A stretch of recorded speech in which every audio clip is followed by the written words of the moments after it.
Good to see you. You're looking good. You too, man. Thank you. And you're sounding good. Thank you. I appreciate that. You know, it's took a little time off, you know, to kind of get everything kind of righted and change labels. You know, made a change there and started working on a new record, you know, with my friends, Tony Brown and Mickey Jack Combs, and with my own money. And so did it with your own money? Started the record with my own money. Got it, okay. And so but that's a leap of faith, really. It is a very big leap of faith because you don't know what you're going to get. Right. But it does kind of keep you honest, and it kind of made me commit 100%. You know, in the studio, I was, you know, involved from start to finish, you know, times. We were at the studio from early morning, late at night, just trying to make everything as good as it could possibly be. And the product is to me, it's the best album I've ever done. I would agree, and I've been a fan of yours since day one. Well, actually, yeah, pretty much since Broken Heartsville came out. Or no, The Impossible was before that. I take that back. And that was north of 10 years ago now. Yeah, it's really been that long. It doesn't. Some days it doesn't feel like it's been 11 years since The Impossible came out, and some days it feels like it was yesterday. Yeah. You know, sometimes you know, the year goes by so fast. You're like, no way, this is 2013, the end of 2013. Right. I've had a great run of success. You know, if I could describe, you know, what's happened to me over the past 11 years, it'd definitely be peaks and valleys. Sure. But I feel like right now the path that we're on is the right one, and a lot of things had to happen, you know, the right way.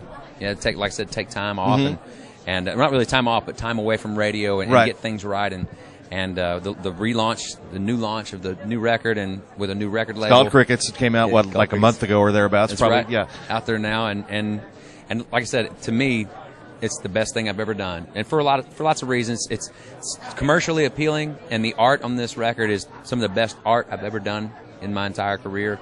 The country stuff belongs on, you know, Man with a Memory. The commercial stuff belongs in the future. You know, for me, it's a step in a new direction. So, like I said, all those things considered, the balance of this record makes it the best thing I've ever done. You mentioned that, and the production on it is different than you had before, because right. you're known as one of the more traditional guys right. out there right now. Yeah. But the production on it is, even Sunny in 75, you can hear how different the production is from what you've done in the past. Right. But at the same time, you're going to have to remind us, it's Billy Graham's Bible, right? Right.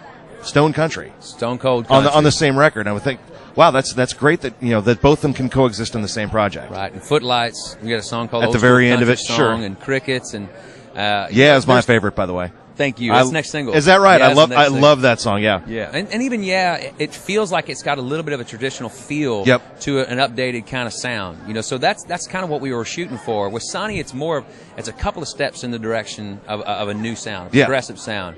But with it's almost like you hear in the verses, you hear, you know, my country voice, and in the choruses it just kind of pops. And so this album is full of those kind of things where it feels like it's me, the country guy that I am, but at the same time, welcome to 2014. Exactly, and that was exactly what my first thought was when I listened to the whole record all the way through twice, I think it was. I remember thinking, it still sounds like you, but at the same time, the production is kind of reflective of what's going on now, whether it be on radio or just in the marketplace in general. Yeah, it'd be foolish of us not to look out at the landscape, the climate of country radio, and not try to at least have that in mind when we're in the studio. Because we want to make something that sounds completely different than everybody else and try to market that to radio because, you know, no matter what, half the people are not going to get it. Right. You know, or at least initially. So we had to do some things that were commercially at least blended a little bit and bring them into the album as a whole. It's a 16-song record, so there's bound to be some stuff on there that you probably don't like, but there's majority of the things you probably will like. If you're a traditional little fan, something for everybody. Right. If you're a traditional fan, there's plenty of traditional country on this record, and if you're a Sunny in 75 fan, there's lots of that on there. That's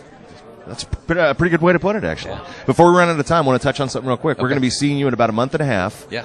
You and Josh Thompson, actually, coming into town for a benefit for the kids at St. Jude. Very nice. Which we're very excited about. Great we haven't started talking about it very much on the radio yet because it's still a month and a half out. Right. But we're going to be doing that on December the 18th. Glad to do it, man. A week before Christmas. It's my last show of the year. Is that right? That is. Then you get the rest of the year off. I mean, you go out on a high note then because you get to raise, you know, some dough for the kids at St. Jude. Where I know you've been there before. Absolutely. You've seen it. You've got kids yourself. Absolutely. So you can appreciate it. I do, and I've met the parents of some of the children at St. Jude, and they do amazing things. Yeah, It's such a great cause, and it's a very well promoted cause, but for good reason. Yep. The work they do is unlike any charity out there. I mean, the people that are behind the scenes, the doctors, the caretakers, all those people at that hospital do phenomenal things for the right reasons. Not for money, not for any kind of acclaim or anything like that.